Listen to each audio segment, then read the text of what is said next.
ఓట్ల కోసం టీఆర్ఎస్ బీజేపీల మధ్య చీకటి ఒప్పందం కుదిరిందని సీఎం రేవంత్ రెడ్డి ఆరోపించారు. అందుకు నిదర్శనం ఇటీవల జరిగిన ఎన్నికల ప్రచారంలో మేడ్చల్ ఎమ్మెల్యే మల్లారెడ్డి స్వయంగా బీజేపీ మల్కాజ్గిరి అభ్యర్థి ఈటల రాజేందర్ను కలిసి ఆయనకు నువ్వు గెలుస్తావంటూ వ్యాఖ్యానించి శుభాకాంక్షలు తెలపడం చూస్తే ఇట్టే అవగతం అవుతుందని అన్నారు. ఎన్నికల ప్రచారంలో భాగంగా ఆదివారం రాత్రి మల్కాజ్గిరి లోక్సభ నియోజకవర్గంలోని యాప్రల్లో జరిగిన రోడ్ షోలో సీఎం పాల్గొన్నారు.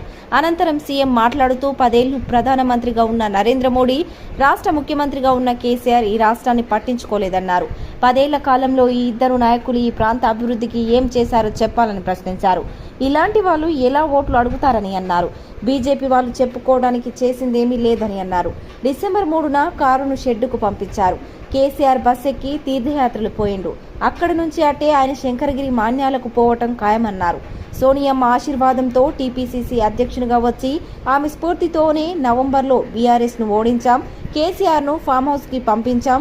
ఇదే రీతిలో ఈసారి కాంగ్రెస్ పార్టీకి ఓటు వేసి మల్కాజ్గిరి లోక్సభ నుంచి సునీతా మహేందర్ రెడ్డిని గెలిపించాలని కోరారు.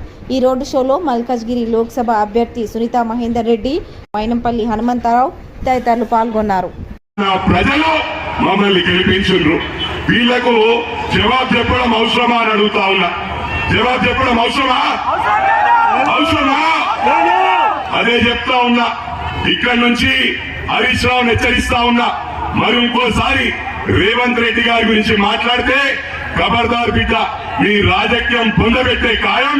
ఎట్టి పరిస్థితుల్లో వదిలిపెట్టం. ఎట్టి పరిస్థితులు ప్రజలకు ఇచ్చిన హామీలు ప్రజాస్వామ్యాన్ని దెబ్బతీసినందుకు మొన్నటి డిసెంబర్ 3 తారీఖు నాడు కేసీఆర్ ను బండకేసి కొట్టిండ్రు, బీఆర్ఎస్ ను పొందబెట్టిండ్రు. ఇక ఇవాళ బీఆర్ఎస్ గురించి మనం ఎక్కువ మాట్లాడాల్సిన పని లేదు. అది సచ్చిన పాము, దాన్ని ఎంత కొట్టినా లాభం లేదు. ఇక అది లేచేది లేదు, అది ఉపయోగపడేది లేదు. కేటీఆర్ ఏమని అన్నాడు, అరే మా కారు జర ఖరాబ్ అయింది, చెడిపోయిందని.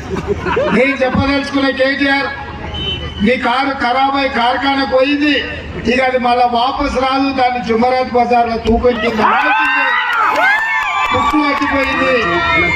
అందుకే కేసీఆర్ కారు వదిలేసి బస్సు ఎక్కిండు. ఇక ఆయన బస్సు యాత్ర కూడా చూసిన నిన్నమన మన సూర్యాపేట పోయిండు, మిర్యాలగూడ పోయిండు, మహబూబ్నగర్ పోయిండు, నాగర్ కర్నూలు పోయిండు, పోంగిరి పోయిండు. ఆయన బస్సు యాత్ర చూస్తుంటే, ఆయన ఎక్కేది దిగేది చూస్తుంటే ఎక్కడికెవడో తిక్కలోడు తిరునాళ్ళకు పోతానంట, ఎక్కడికి దిగనికనే సరిపోయింది. కేసీఆర్ బస్సు యాత్ర కూడా 4 వాటి ఎక్కియాలి, 3 వాటి దించాలి. ఆయన ఏం పని మీద పోయిందో ఆయనకే తెలుస్తలేదు, నన్ను తిట్టుకుంటే తిరుగుతుండు. 10 ఏళ్ళు ముఖ్యమంత్రి ఉండి నువ్వేమన్నా చేసి ఉంటే నువ్వు చేసింది చెప్పుకో. 100 రోజుల్లోనే 5 గ్యారెంటీలను అమలు చేసిన మమ్మల్ని ఇవాళ నువ్వు తిట్టుకుంటే తిరుగుతున్నావు అంటే నీ దివాల కోరతనం, నీ చేతగాంతనం కళ్ళకు కట్టినట్టుగా అనిపిస్తుంది. వచ్చిన వెంబడే ఆడబిడ్డలకు ఆర్టీసీలో బస్సు ఉచితంగా ప్రయాణం ఇచ్చినాం.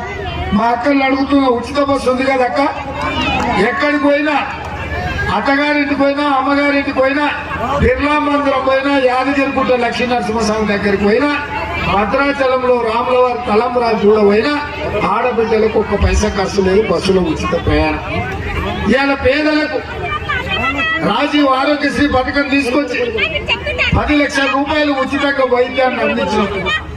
ఇదే కాదు, కష్టపడ్డ పైసలన్నీ సిలిండర్ పేరు మీద దోసుకుంటుంటే 1200 రూపాయలు పెట్టి సిలిండర్ కొనలేక కట్టెలపై కష్టాలు మళ్ళీ వచ్చేటట్టుంటే ఆడబిడ్డల కష్టాలు తీరువానికే 500 రూపాయలకే ఇవాళ ఆడబిడ్డలకు సిలిండర్ ఇచ్చి 40 లక్షల కుటుంబాలని రాష్ట్రంలో 100 రోజుల్లోనే ఆదుకున్న చరిత్ర మన కాంగ్రెస్ ప్రభుత్వాన్ని. ఇదే కాదు, పేదోళ్ళ ఇళ్లలో కరెంటు బిల్లు చూస్తేనే కరెంటు షాక్ కొట్టేటట్టు ఉంది.